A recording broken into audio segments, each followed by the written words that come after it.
Each of your characters, and especially your protagonist, needs to have a goal because in real life, everybody wants something and they're trying to achieve something. And a character who wants something or who is trying to achieve something is someone who's going to actively be pursuing their goals, which is what's going to help you create the external plot of your story. Welcome to the Fiction Writing Made Easy podcast. My name is Savannah Gilbo, and I'm here to help you write a story that works. I want to prove to you that writing a novel doesn't have to be overwhelming. So each week, I'll bring you a brand new episode with simple, actionable, and step-by-step strategies that you can implement in your writing right away. So whether you're brand new to writing or more of a seasoned author looking to improve your craft, this podcast is for you. So pick up a pen and let's get started. In today's episode, we're going to talk about crafting compelling characters for your story. Specifically, I'm going to walk you through 5 key questions that you can ask of your characters before you start writing. And these aren't going to be questions like, what's your character's favorite color or what's their favorite hobby? These are deep and specific questions that will help you get to the heart of who your character really is and then help you develop a story that works. So if you've ever worried that your character in your story is a little flat or boring or just not as compelling as you'd want them to be, then I think you're really going to like today's episode. And I have all of these questions on a worksheet for you guys that you can download at savannahgilbo.com/characters. The worksheet's going to walk you through each of these questions and then give you space to kind of map out your answers. So one more time, you can find that at savannahgilbo.com/characters. Okay, so let's dive into the 5 questions that will help you craft compelling characters for your story. The first question you can ask is, what does your character want? Each of your characters, and especially your protagonist, needs to have a goal because in real life, everybody wants something and they're trying to achieve something, right?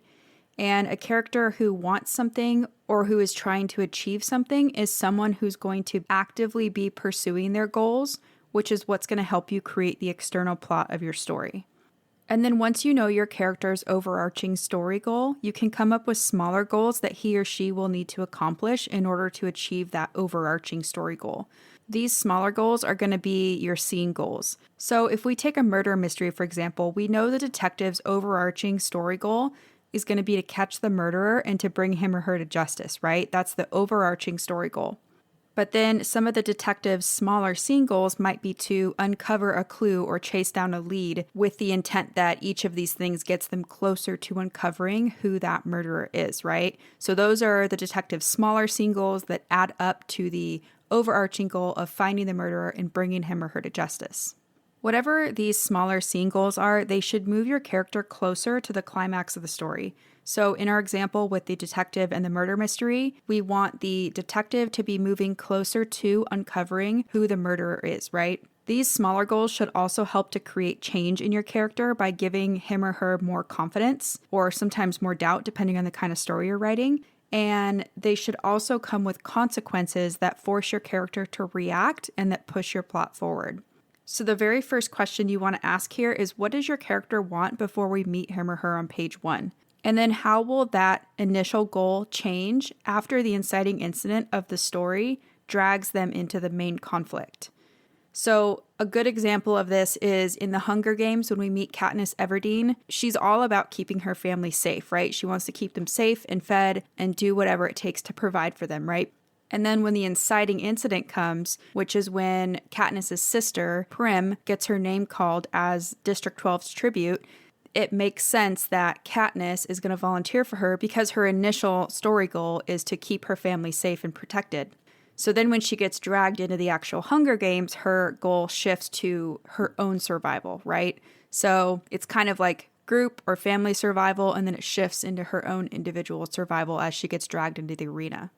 And if we think about those kind of micro or scene goals that Katniss is working through as she fights to survive in the Hunger Games, it's basically she's just surviving every different type of obstacle that comes at her once she's in the arena, right? So whether that's facing down career tributes or dealing with the actual obstacles that the game makers have set up, like each of these steps is taking her either one step closer to or farther away from surviving the Hunger Games and being the last living tribute, right? So can you guys see how just asking one question can already start to help you shape the plot of your story? And that's why I love doing this kind of work up front, because it just helps us write a stronger, more cohesive draft. And then the second question you want to ask is, why does your character want to achieve this goal? So once you've determined what they want, you need to ask why they want it. In other words, what's motivating them to go through all of this conflict and strife or the events of your story in order to achieve this goal? Like, why is it so important to them, right? Your character needs to have reasons to put their life at risk and to endure all the hardship that your external plot is going to throw at them, because without a rock solid motivation, what's stopping them from giving up, right? So in the example from the Hunger Games, we can ask, what's motivating Katniss? Well, if she doesn't protect her family or provide for her family, they're going to die, right? If she doesn't fight in the Hunger Games and try to win, she's going to die. So her motivation makes sense, and it makes sense why she's going through all these different obstacles and challenges, because if not, she's not going to survive, right?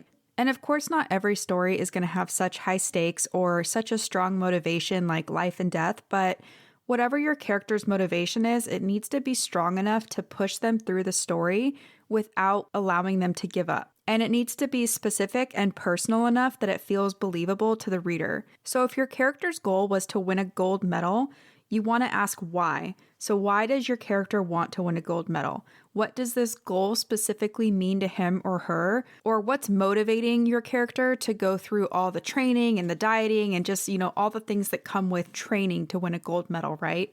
And something I like to do when I'm fleshing out my character's motivation is to just keep asking why until you can't ask why anymore.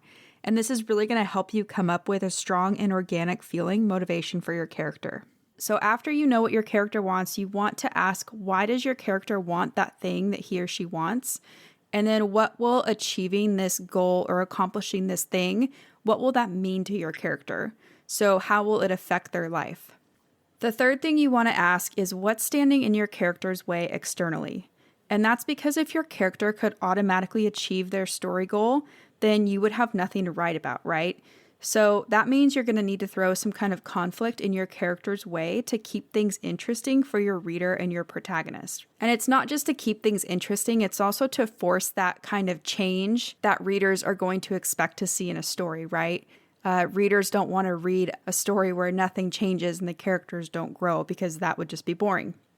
So there are two types of conflict we can really play with in our stories. One of them is external conflict, which basically just comes from outside the character. So it's who or what is standing in your character's way in the outside world. So in the Hunger Games, for example, that would be the other tributes who are fighting in the arena, and then people like President Snow. In most stories, this is the antagonist, like the villain or the murderer or whatever. Or it's the antagonistic force, like a hurricane or an asteroid heading for Earth or whatever, depending on the type of story you're writing. So once you know what your character wants and why he or she wants it, it's time to ask what's standing in your character's way in the outside world. So who or what does your character need to overcome before the story ends? What kind of an external conflict are they going to face? And then once you have the external conflict down, we can move on to question number 4, which is what's in your character's way internally.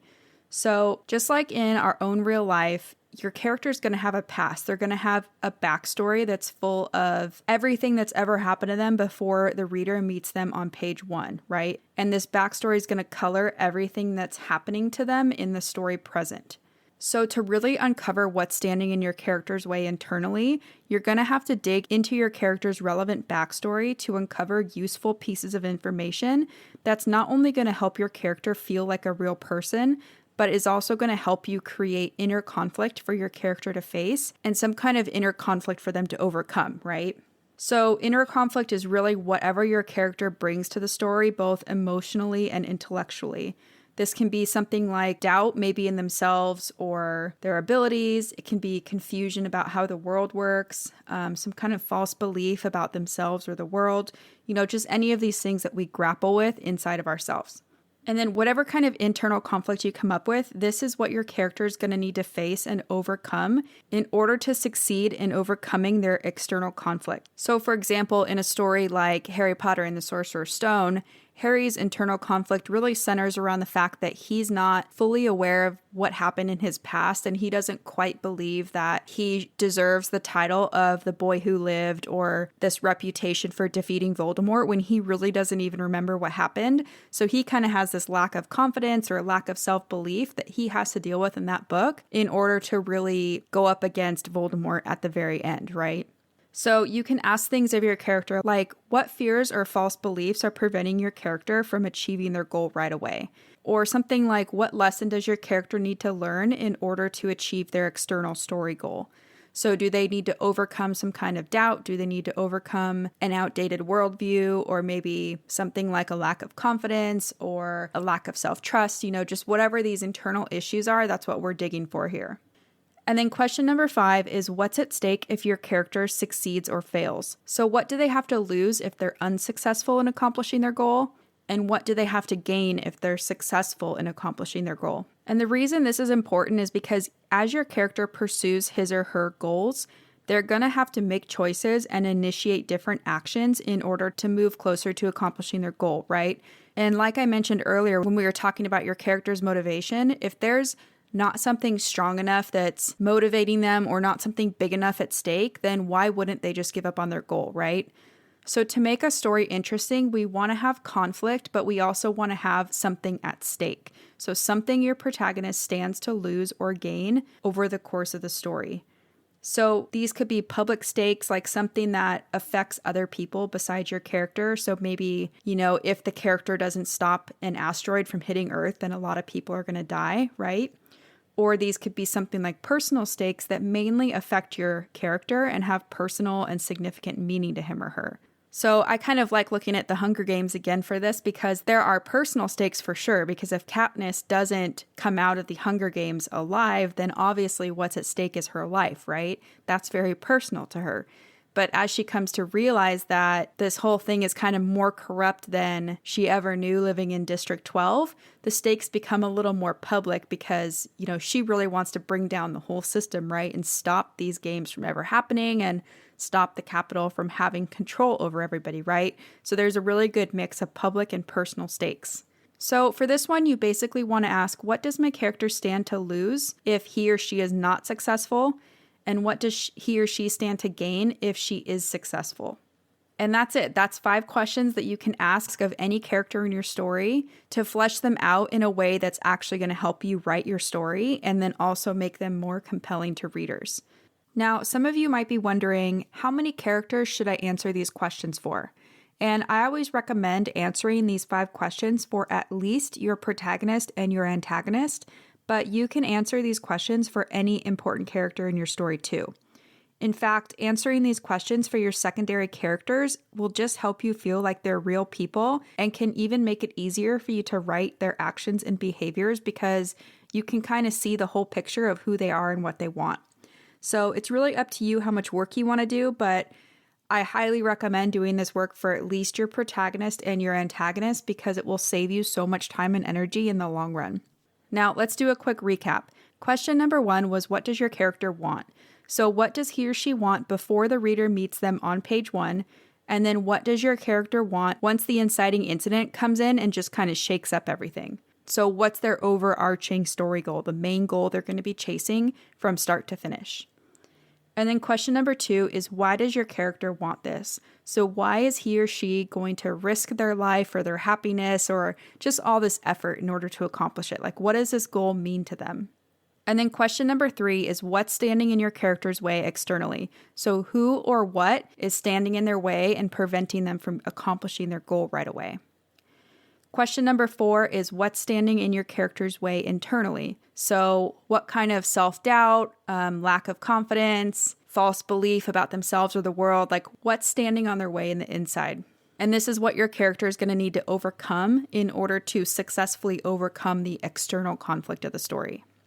Question number 5 is, what's at stake if your character succeeds or fails? So what do they stand to lose if they fail to accomplish their goal? Or what do they stand to gain if they succeed in accomplishing their goal? And I have all of these questions on a worksheet for you guys that you can download at savannahgilbo.com/characters. The worksheet's going to walk you through each of these questions and then give you space to kind of map out your answers. So one more time, you can find that at savannahgilbo.com/characters. So I hope this episode helps you flesh out your characters, and I hope you can see how asking these 5 things up front can really start to inform your story and just save you a lot of time and energy when it comes time to write.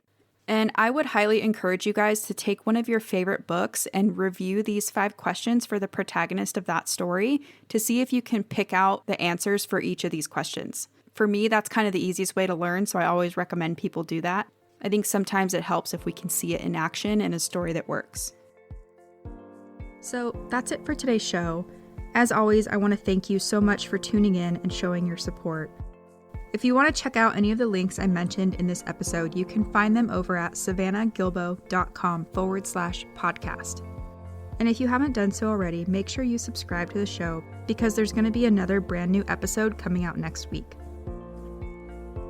If you're an Apple user, I'd really appreciate it if you took a few seconds to leave a quick rating and review. Your ratings and reviews tell iTunes that this is a podcast that's worth listening to. And in turn, that helps this show get in front of more fiction writers just like you.